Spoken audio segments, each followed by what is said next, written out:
In chapter 4, verse 4 of our last video, God questioned Jonah's anger over the decision not to destroy Nineveh. Is it right for you to be so angry over this? Well, God is still trying to lead Jonah to a better place, and he wants to show him that there's a better emotion than anger, and that emotion is compassion.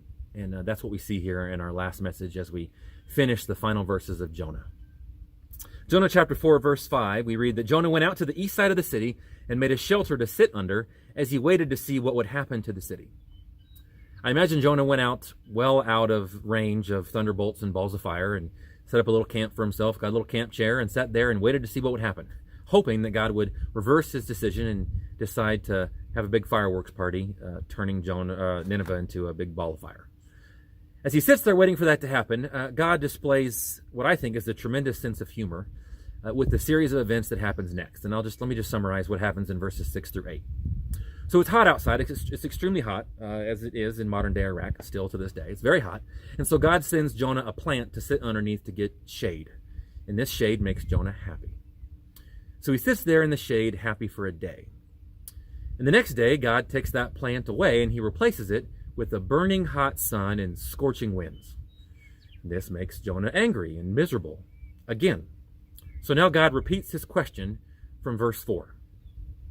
Then God said to Jonah, "Is it right for you to be angry because the plant died?" "Yes," Jonah retorted, "even angry enough to die. Even angry enough to die."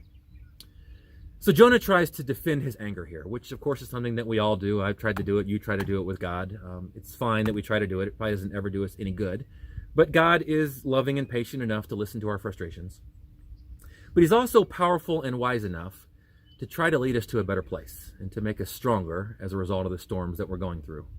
And that's what he's continuing to do with Jonah here. As we read on, verse 10, "Then the Lord said, 'You have compassion over the plant, though you did nothing to put it there. It came quickly and died quickly. But Nineveh has more than 120,000 people living in spiritual darkness. Not to mention all the animals. Shouldn't I have compassion for such a great city?'" I love that we have a God who even sees the animals, right? Shouldn't I care about the chickens? Like, the chickens are there. I don't want to burn up the chickens. Shouldn't I care about all that? I know the word that I want you to focus on here is compassion. It's an extremely remarkable word. It's not found anywhere else in ancient literature outside the Bible. No word existed to convey the depth of emotion that was needed. And so the writers of the Bible made a word up, and that word they made up is compassion. Compassion literally means to link your heart to someone else's, to attach them, so that you feel what they feel. When they have joy, it brings you joy.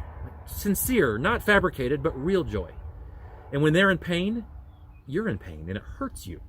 When they grieve, you grieve. When they have sorrow, you have sorrow. Because through compassion, your hearts are linked together. Now, as humans, we're pretty good at detaching ourselves from people, especially when we don't like them and they're in trouble. We say things like, "Well, serves you right?" Or "You got what you had coming to you." Of course, that's hard to do when we're close to people. The closer you get to someone, the more natural it is for you to feel compassion for them. We don't say things like, "Well, it serves you right," even if it does. We say things like, "I hate that you're going through this." And if it's someone who's extremely close to you, even if they completely deserve what they're in the middle of, it hurts us to see people we love going through times of difficulty. That is why the end of this book is so extraordinary. Because this is the God of the universe saying that he has compassion for you. His heart is attached to human beings. Please tune in. Please hear me on this. I'm almost done. I need you to see this. The entire universe is smaller than a piece of lint to the God of the universe, the creator of the universe. In all of his majesty and grandeur and size and magnificence, the entire universe is nothing but a small piece of lint to him. And you and I are smaller than a piece of lint on that piece of lint. Yet God from his throne in heaven says, "My heart is attached to yours because I want it to be. And when you hurt, I hurt. When you have pain, I have pain." More than anything else from the book of Jonah, I want you to see that this is how God sees you. He pursues you and he runs after you because his heart is attached to your heart. Your sadness and your pain bring him sadness and pain. That's the point of this book. The point of the book is not about a fish. It's not about Jonah. The point of the book is about a God who pursues people. That's the point of the entire Bible, that God loves us enough to chase after us. And if you want to know what that looks like, for God to chase after people, you need to look at the person and the work of Jesus Christ. That's what it looks like to see God chasing after people. Jesus sacrificed himself to run after people like you and people like me. People who are constantly looking for boats going the wrong direction. Knowing that, he still stepped down into our world to pursue us. Matthew chapter 9, verse 36 says, when he, meaning Jesus, saw the crowds, he had compassion for them, because they were harassed and helpless, like sheep without a shepherd.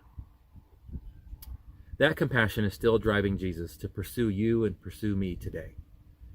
So if you're running from God, consider stopping. If you're in the middle of a storm, stop rowing. Instead, turn to Jesus and give him a chance to either calm the storm for you or carry you through it. Thanks, and God bless. Gotta stop